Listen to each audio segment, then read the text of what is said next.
morning. I'm Larisa and I'm a language learner, like you probably. And also an English teacher. And I would like to invite you to sink into this beautiful autumn sunshine, but also to join me in on a debate about a topic that has come to my attention for quite some while now, about accents, English accents. Now, I often encounter people who would love to improve their English level and have a certain level of frustration for not having, the proper accent or enough phrasal verbs, idioms, and even slang in their vocabulary.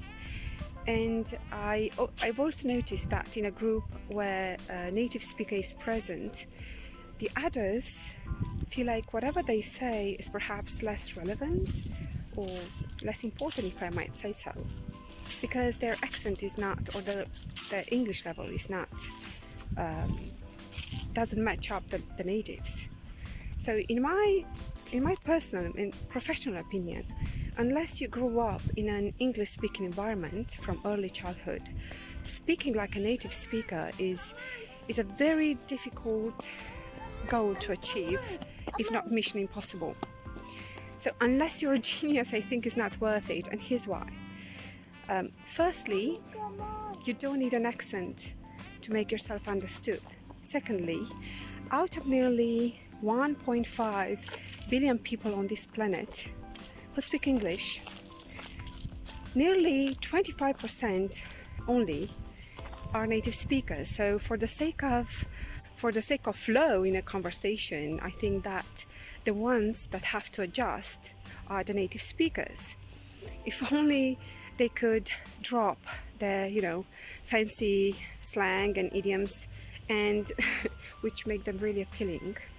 But if they could stick to the 5,000 word vocabulary, which is more than enough to communicate efficiently, I think that the group would become very homogeneous. Thirdly, the best speakers use simple, plain language, and they avoid using complicated sentence structure. But most importantly, the way we speak is who we are, and wanting to change the way you speak is wanting to change the way you are. So the way we speak is identity related. Now, if you're a language learner like myself, you have probably made those long lists with fancy phrasal verbs and expressions, and then you might have stubborn yourself to learn them by heart, and then you might have beaten yourself up for not remembering them when opportunity occurs. Perhaps you even hired an accent reduction teacher if you can afford one. But then slowly by slowly you start having these feelings such as